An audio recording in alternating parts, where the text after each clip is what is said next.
Hello students, this is सृष्टि उपाध्याय। बच्चों, आज हम कंटिन्यू करेंगे chapter number 11 force, work and energy. मैंने आपको force and types of force के बारे में बता दिया है, जिसके आपको 2 वीडियोज मिल चुके हैं। आज के वीडियो लेक्चर में हम लोग पढ़ेंगे वर्क के बारे में। वर्क क्या होता है? So now let's start. पढ़ते हैं। The meaning of work as used in science is different from the everyday use of the word. Science में वर्क का मतलब जो होता है, जो साइंस में यूज हुआ है वर्ड, उसका मतलब डेली यूज वाले वर्क से अलग होता है। ठीक है, डेली जैसे हम कहते हैं वर्क करना है, काम है, तो साइंस में इसका कुछ और डेफिनेशन होता है। देखते हैं क्या है। Work is said to be done when we use force to move an object from its position. Work हम लोग तब कहेंगे जब हम किसी ऑब्जेक्ट पे फोर्स लगाते हैं। आपको पता है कि हम किसी ऑब्जेक्ट पे फोर्स लगा करके उसकी पोजीशन को चेंज कर सकते हैं, है ना। तो बेटा, जब हम किसी ऑब्जेक्ट पर फोर्स लगाते हैं तो अगर उसकी पोजीशन में चेंज कर ले जा रहे हैं तब समझिए वर्क हुआ, और अगर उसकी पोजीशन में नहीं चेंज हुआ तो हम नहीं मानेंगे, वर्क नहीं हुआ। ठीक है, जैसे ये आदमी है, ये कार को धक्का दे रहा है। अगर ये कार अपनी जगह से हिल गई, मूव कर गई, तो माना जाएगा वर्क डन है। अगर कार नहीं हिल रही है तो नो वर्क डन। ठीक है, वर्क नहीं हुआ है। तो क्या समझे आप लोग कि जब हम किसी चीज़ पे फोर्स लगाते हैं और उसकी पोजीशन में चेंज हो जाए, उसका शेप साइज कुछ चेंज हो जाए, तो हम क्या मानेंगे, वर्क हुआ है। According to science, we do not do any work if we stand at a place with a load and on our head even for a whole day because there is no movement of the load. ठीक है, science के अनुसार अगर हम एक भारी सा बोझ लेकर के एक ही जगह पर खड़े हैं पूरा दिन, ठीक है, आपके सर पे एक गट्ठर लाद दिया जाए और कहा जाए कि यहीं दिन भर खड़े रहो, तब भी आपको नहीं माना जाएगा कि आपने कोई काम किया, क्योंकि साइंस कहता है कि जब हम किसी चीज़ पर या वस्तु पर फोर्स लगाएं तो उस वस्तु में क्या होना चाहिए, डिस्प्लेसमेंट होना चाहिए, उसके पोजीशन में चेंज होना चाहिए, तभी क्या माना जाएगा, वर्क माना जाएगा। तो आप लोग क्या समझे वर्क से कि जब हम किसी चीज़ पर फोर्स लगाएं तो उस चीज़ में डिस्प्लेसमेंट हो। ठीक है, आपको गिलास उठा करके एक जगह से दूसरे जगह पे रखना है तो वो एक काम माना जाएगा, क्योंकि आप गिलास के पोजीशन में चेंज कर रहे हैं। अब आप गिलास को ऐसे गिलास है और उसी पे ऐसे दबाते जाओ नीचे की तरफ या कुछ भी करते जाओ तो उसे वर्क नहीं माना जाएगा। आगे देखते हैं। Work is done when a load is lifted. Work माना जाता है जब उस लोड को आप उठाइए और एक जगह से दूसरे जगह पे लेके जाइए। When a door is open, कैसे कैसे कहा जाएगा, क्या क्या वर्क है, जब आप कोई लोड उठाते हो, आप दरवाज़ा खोलते हो, when a nut is cracked, और when a flag is hoisted, जब हम तिरंगा फहराते हैं, है ना। Work is done when a car is pushed और a bucket is lifted. Work तब भी माना जाता है, कार्य तब भी होना माना जाता है कि जब कार को धक्का दिया जाएगा, बाल्टी को आप उठा के एक जगह से दूसरे जगह पे ले जाते हो, तो इसे क्या कहा जाता है, वर्क कहा जाता है। Sometimes we find that work can not be done with our bare hands. कभी कभी हम लोग देखते हैं कि खाली हाथ हम लोग काम नहीं कर सकते हैं। खाली हाथ जैसे हमारे हाथ में नहीं कुछ है, केवल हम अपने हाथ से सारा फोर्स नहीं लगा पाते हैं उस काम को करने के लिए, तब क्या करेंगे, therefore it is necessary to find some easier way of doing that work. तब हमको कोई आसान रास्ता चुनना पड़ता है उस काम को करने के लिए। क्या हो सकता है, in such cases we make use of machines to help us. ऐसे स्थिति में हम अपने आप की सहायता करने के लिए किसका यूज करते हैं बेटा, मशीन का यूज करते हैं। जब आप खाली हाथ कोई काम नहीं कर पाते हो जल्दी जल्दी, तो आप किसका यूज करते हो, मशीन का यूज करते हो। ठीक है, तो वर्क से आप क्या समझे, वर्क तब कहा जाएगा जब किसी वस्तु में आप फोर्स लगाओगे और उस चीज़ में डिस्प्लेसमेंट हो, उसकी जगह में क्या हो, चेंज हो जाए, तो उसे हम लोग वर्क कहेंगे। आप लोग क्लास में आएंगे तो इसका मैं आपको प्रैक्टिकल करके दिखा दूंगी। ठीक है, तो अभी बस इतना समझिए यहाँ से रीड करके कि वर्क तभी माना जाएगा जब किसी चीज़ के पोजीशन में चेंजिंग होगी। अब आ जाते हैं एनर्जी। अब क्या पढ़ना है, energy. Energy defined as the ability of a body to do work. Energy means क्या होता है, ऊर्जा। हिंदी में क्या कहेंगे, ऊर्जा। और ऊर्जा उसे हम कहते हैं, किसी भी काम को करने की क्षमता को ऊर्जा कहते हैं। किसे कहते हैं बेटा, किसी भी काम को करने की क्षमता को ऊर्जा कहते हैं। We need energy to use force. Force को यूज करने के लिए, जैसे हमारे बॉडी में कह रहे हैं बहुत ज़्यादा फोर्स है, तो उस फोर्स को यूज करने के लिए लेकिन क्या होना चाहिए, एनर्जी होना चाहिए, शरीर में ऊर्जा का होना जरूरी है। All living things need energy to live, जितनी भी लिविंग थिंग्स हैं, सजीव वस्तुएं हैं, उनको जीने के लिए एनर्जी की ज़रूरत होती है। We need energy to run, play और पुश अ चेयर। हम लोगों को एनर्जी की ज़रूरत कब पड़ती है, हमको दौड़ना है, खेलना है, पढ़ना है, धक्का देना है किसी चेयर को, तो किसकी ज़रूरत पड़ेगी, एनर्जी की ज़रूरत पड़ेगी। फोर्स लगाएंगे तब भी किसकी ज़रूरत है, एनर्जी की ज़रूरत है। यानी कि ऊर्जा क्या है बेटा, एक क्षमता है, हमारी एक कैपेसिटी है, वर्क करने की कैपेसिटी है। फिर आगे देखते हैं, एक car needs energy to move, कोई कार है तो उसको चलने के लिए एनर्जी चाहिए। Wind needs energy to make trees sway, जो हवा होती है उसे, पेड़ों को अगर हिलाना है तो उसे एनर्जी चाहिए, विंड भी एक एनर्जी है, ठीक है। सोलर जैसे आप सनलाइट देखते हो वो भी एक एनर्जी है। Energy is also required to change matter, इसके अलावा मैटर का जो स्टेट होता है उसको चेंज करने के लिए भी किसकी ज़रूरत है, एनर्जी की ज़रूरत है। कुकिंग फूड रिक्वायर एनर्जी, खाना बनाते टाइम भी किसकी ज़रूरत होती है, एनर्जी की ज़रूरत होती है। Changing water to water vapour requires energy, जब हम देखते हैं इवेपोरेशन का प्रोसेस करवाते, इवेपोरेशन का प्रोसेस होता है ना बेटा, हम लोग वाटर को बॉयल करते हैं, चावल बनाते हैं, ऐसा भी कोई काम करते हैं, तो क्या होगा, देखते हैं कि पानी से भाप निकलने लगता है, यानी कि वाटर का वाटर वेपर में चेंज हो जाना, इसे क्या कहेंगे हम लोग, इवेपोरेशन कहेंगे। आगे देखिएगा, where does this energy come from, अब ये एनर्जी आती कहाँ से है, ठीक है, हर चीज़ में देख रहे हैं एनर्जी की ज़रूरत है, बट ये एनर्जी आ कहाँ से रही है। Energy is available in different forms such as mechanical, chemical, heat, electrical, magnetic and sound energy. बेटा एनर्जी जो है, ऊर्जा जो है, वो बहुत सारे रूपों में प्रेजेंट है, ठीक है। कौन कौन से रूपों में, मैकेनिकल एनर्जी हो सकती है, केमिकल एनर्जी हो सकती है, heat energy, electrical energy, magnetic energy और साउंड एनर्जी।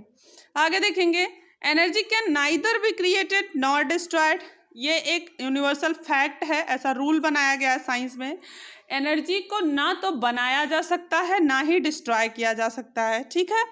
ऊर्जा जो है इसे ना तो नष्ट किया जा सकता है और ना ही बनाया जा सकता है। It only changes from one form to another, इसे बस एक रूप से दूसरे रूप में बदला जा सकता है। तो आप लोग एनर्जी किससे क्या समझे, ये वर्क करने की कैपेसिटी होती है, हमको बहुत सारा काम करना होता है, तो सारे काम को करने के लिए हमको एनर्जी की ज़रूरत पड़ती है। तो और इसके कौन कौन से फॉर्म हो सकते हैं, mechanical energy, chemical energy, heat energy, electrical energy and so on, ठीक है। एक फैक्ट है, आपने देखा है कि एनर्जी को ना तो हम बना सकते हैं ना ही उसे डिस्ट्रॉय कर सकते हैं, हम केवल उसके एक फॉर्म को दूसरे फॉर्म में कन्वर्ट कर सकते हैं। अब देखते हैं सोर्सेस ऑफ एनर्जी, ऊर्जा के कौन कौन से सोर्स हैं, ठीक है, कहाँ से हमको एनर्जी मिलती है। We obtain energy from different sources, हम लोगों को एनर्जी बहुत सारे सोर्सेस से मिलती है। वो सोर्सेस कौन कौन से हैं, पहला सन, जो आप सन से लाइट लेते हो ना, तो वही sun. The sun is our main source of energy, सूरज जो है ऊर्जा का मुख्य स्रोत है। क्या है बेटा, ऊर्जा का मुख्य स्रोत है। It gives us heat and light energy, यह हमको हीट देता है, लाइट देता है और ऊर्जा देता है। Plants use the light energy of the sun to make food for all living things, आप सबने फोटोसिंथेसिस पढ़ा होगा। फोटोसिंथेसिस में क्या होता है, प्लांट सोलर एनर्जी का यूज करके अपना फूड बनाते हैं, सनलाइट का यूज करके क्लोरोफिल एंड कार्बन डाइऑक्साइड की हेल्प से अपना खाना बनाते हैं, वाटर भी चाहिए होता है ना। तो प्लांट जो होता है ये सन की एनर्जी को यूज करके क्या करता है, लाइट एनर्जी का यूज करके खाना बनाता है अपना, और सारे लिविंग थिंग्स उसी प्लांट्स पे डिपेंड है, पता है आपको। When we eat this food we get energy to work, अब क्या हुआ, प्लांट ने किससे एनर्जी बनाया, सन से, ठीक है, प्लांट ने सन से एनर्जी बना लिया।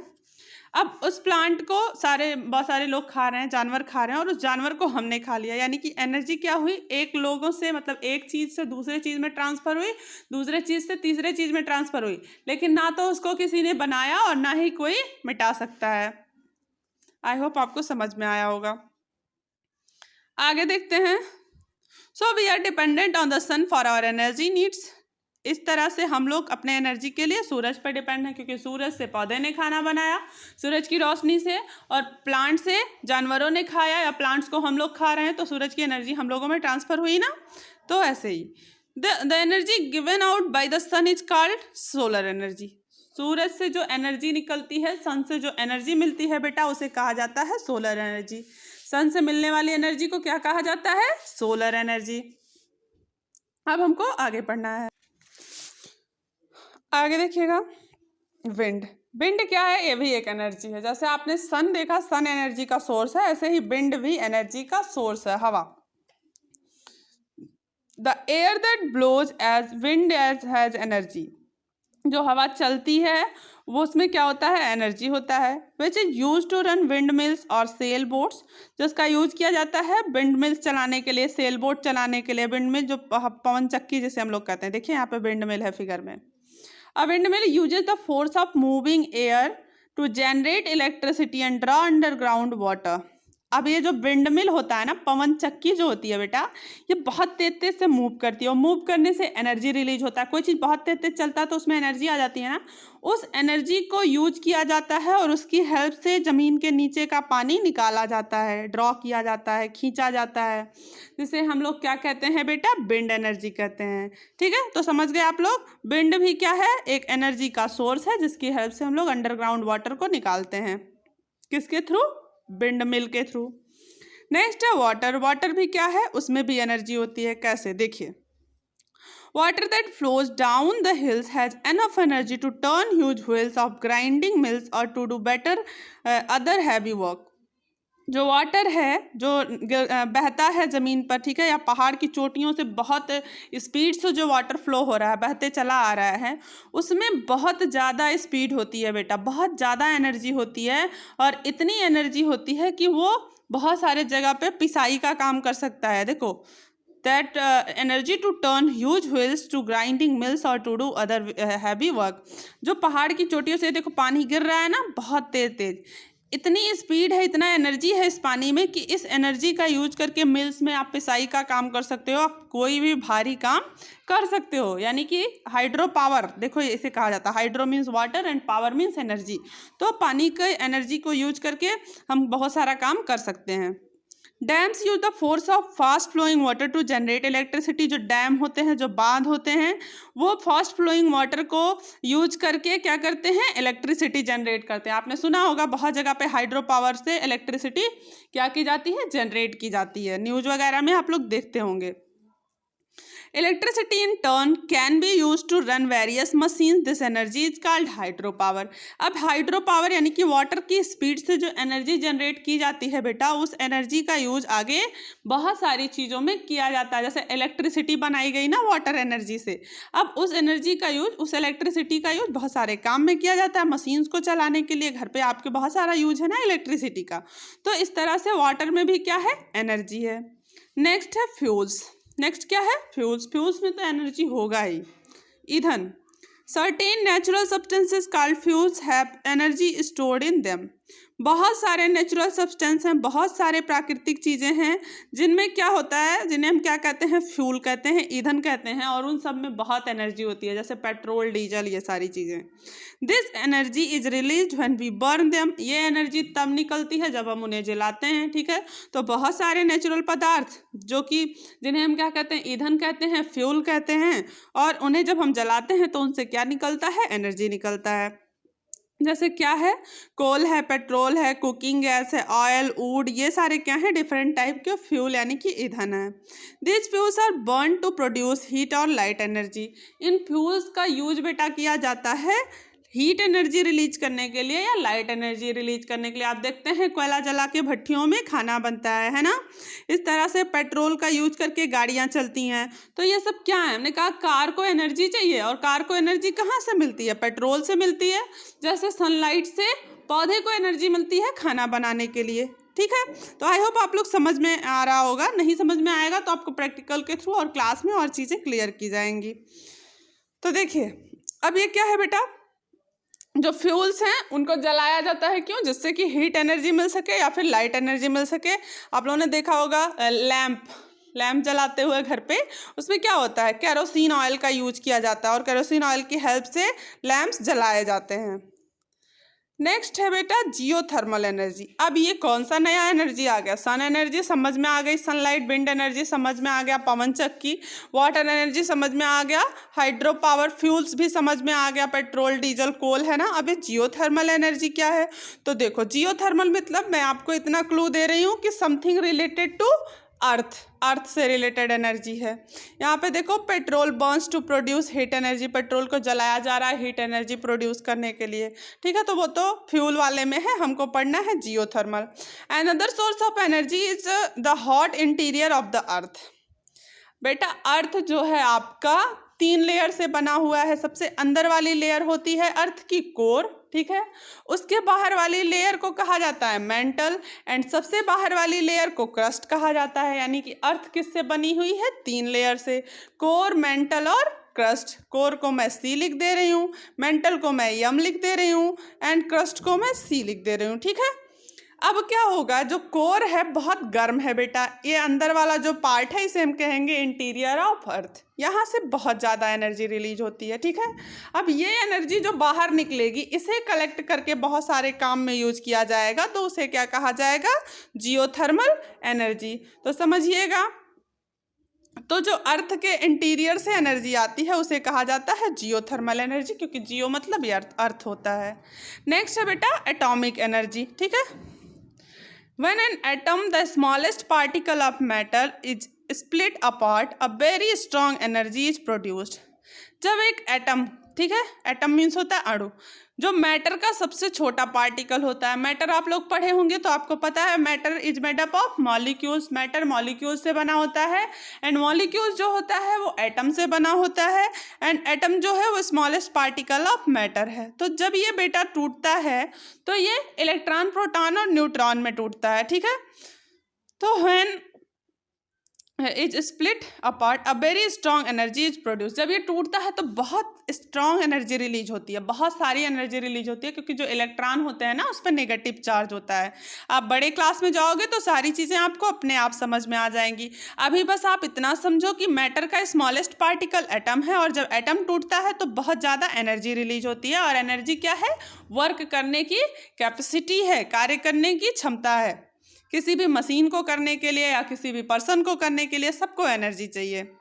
This is called atomic energy. अब जो एटम के टूटने से एनर्जी निकलेगा उसे एटॉमिक एनर्जी, जो वाटर से एनर्जी निकल रहा हाइड्रो पावर एनर्जी, ठीक है। तो ठीक है, it is constructive and destructive as per its usages. अब ये दोनों तरह से हो सकता है। कंस्ट्रक्टिव मतलब इसका यूज भी है, डिस्ट्रक्टिव मतलब विनाशकारी भी है, नुकसान भी कर सकता है, जैसा इसका यूज करो आप। इट कैन जनरेट इलेक्ट्रिसिटी, ये इलेक्ट्रिसिटी जनरेट कर सकता है। एटॉमिक एनर्जी से हम लोग इलेक्ट्रिसिटी जनरेट कर सकते हैं, generate. It can also be use to make atom bomb. इस एनर्जी का यूज आप लोग या हम लोग या साइंटिस्ट लोग, ठीक है, कोई भी कर सकता है ना, नया आविष्कार तो कोई भी कर सकता है। बड़े होके आप लोग भी साइंटिस्ट बन सकते हो। तो इस एनर्जी का यूज एटम बम बनाने के लिए भी किया जाता है। तो इसीलिए कहा गया इट कैन बी डिस्ट्रक्टिव और कंस्ट्रक्टिव। कंस्ट्रक्टिव मतलब जब हम इसका किसी अच्छे काम के लिए यूज कर रहे हैं, एंड एटम बम क्या होता है? डिस्ट्रक्टिव होता है ना, जहाँ पे गिरेगा तो बहुत सारे लोग मारे जाएंगे। तो दोनों तरह से इसका यूज हो सकता है। तो ये हो गया एटॉमिक एनर्जी। अब लास्ट है बेटा इलेक्ट्रिकल एनर्जी। लास्ट क्या है? Electrical energy. इलेक्ट्रिसिटी जो आप घर में देखते हो उससे जो एनर्जी रिलीज होती है। We use the energy in electricity to do lots of thing at home. हम इलेक्ट्रिसिटी का यूज करते हैं और घर पे बहुत सारा काम होता है इस इलेक्ट्रिसिटी का। यानी कि इलेक्ट्रिसिटी से जो एनर्जी निकलती है उसे इलेक्ट्रिक एनर्जी कहा जाता है, ठीक है। It is use for heating and lightning. इस एनर्जी का यूज चीज़ों को गर्म करने के लिए, लाइट जलाने के लिए किया जाता है। And for running electrical gadgets such as computer, refrigerator, air conditioner, fans, televisions etcetera. इसके अलावा बहुत सारे इलेक्ट्रिकल चीज़ों को चलाने के लिए भी इलेक्ट्रिकल एनर्जी का यूज किया जाता है। जैसे रेफ्रिजरेटर हो गया, कंप्यूटर हो गया, एयर कंडीशनर, फैन, टेलीविज़न, इन सारी चीज़ों को चलाने के लिए किसकी ज़रूरत पड़ती है बेटा? आपके इलेक्ट्रिकल एनर्जी की ज़रूरत पड़ती है। अब आगे देखते हैं, यहाँ पे देख लो, फॉर हीटिंग, हीटर आप घर में यूज करते हो ना, बल्ब जलाने के लिए, कंप्यूटर चलाने के लिए, टीवी देखने के लिए किसकी ज़रूरत है? लाइट की। लाइट नहीं है तो इन्वर्टर चलाओ तुरंत, यही बोलते हो ना आप लोग। लेकिन इन्वर्टर को भी क्या चाहिए? एनर्जी चाहिए। उसको एनर्जी कहाँ से मिलेगा? इलेक्ट्रिसिटी से ही मिलेगा। तो इस तरह से आपका चैप्टर फिनिश हुआ बेटा। फोर्स क्या होता है, वर्क क्या होता है, एनर्जी क्या होता है, आपने समझ लिया। वर्क जो होगा, जब किसी चीज़ में डिस्प्लेसमेंट होगा, उसकी पोजीशन चेंज होगी, तभी वर्क माना जाएगा। एनर्जी तो वर्क करने की कैपेसिटी को कहेंगे। और फोर्स क्या होता है? एक पुश या पुल होता है, ठीक है, जो लगा के, जिसे लगा के हम किसी चीज़ की अवस्था में परिवर्तन कर सकते हैं। अब यहाँ पे डेफिनीशन है सबकी, ये आपका होमवर्क है। कीवर्ड आपको कॉपी में भी लिखना है और आज इसको लर्न करना है। फोर्स क्या है? ए पुश और pull on an object that causes to change its velocity. Force एक पुश या पुल है, एक धक्का है या एक खिंचाव है, जो कि किसी भी व्यक्ति कह सकते हैं या वस्तु कह सकते हैं, किसी भी चीज़ में वेलोसिटी ला सकता है, उसको गति में ला सकता है या रोक सकता है। जैसे चलती हुई गाड़ी है, आप उसे रोक सकते हो। गाड़ी हम कह सकते हैं, ये हाथ वाली जो बच्चे चलाते हैं, ये नहीं कि आप सड़क की गाड़ी रोकने लगो, ठीक है। या कोई लट्टू नाच रहा है, आप उसे रोक सकते हो। या कोई बॉल ऐसे स्टैटिक पोजीशन में, आप उसे धक्का दे सकते हो तो वो मूव करने लगेगा। तो फोर्स की डिफिनेशन आप लोग लर्न करेंगे। Energy the capacity to do work, कार्य करने की क्षमता, ये भी आपको लर्न करना है। वर्क, अब वर्क की डेफिनेशन देखिए। Work is said to be done when force moves an object from its place to another place. Work तभी कहा जाएगा जब हम फोर्स लगा के किसी ऑब्जेक्ट को, उसके पोजीशन को चेंज कर देंगे, तभी माना जाता है फोर्स, ठीक है, साइंस के अकॉर्डिंग। ऐसे तो हम लोग यहाँ घर पे क्या बोल देते हैं कि कोई बच्चा खेत की रखवाली कर रहा है खड़ा होकर के कहीं, तो उसे भी वर्क मांग लेते हैं, है ना। तो वो वर्क नहीं है। अकॉर्डिंग टू साइंस चीज़ों में उसके पोजीशन में चेंज होना चाहिए। सोलर एनर्जी क्या है? सन से ऑब्टेन होने वाली एनर्जी, जो सन से मिलेगी वो सोलर एनर्जी। तो आपको इसका लुकिंग बैक, इसका कीवर्ड सब कुछ अच्छे से लर्न करना है। और नेक्स्ट वीडियो में आपको, वीडियो नहीं, PDF फॉर्म में मिलेगा बेटा इसका एक्सरसाइज। तो आप लोग इसका एक्सरसाइज अच्छे से कॉपी में करिएगा। और जो एक्सरसाइज में कहीं कहीं लिखा रहता है फ्रॉम बुक, कोई कोई आंसर एकदम से बुक से मिल जाता है ना, तो जो आंसर फ्रॉम बुक दिया रहेगा उसे आप लोग बुक से लिख लोगे, ठीक है। तो आज के लिए इतना ही। आप लोग तब तक उतना रिवीजन करिए। नेक्स्ट वीडियो लेक्चर में हम लोग नेक्स्ट चैप्टर पढ़ेंगे, चैप्टर नंबर 12, और इसको आपको तब तक तैयार करना है। Thank you.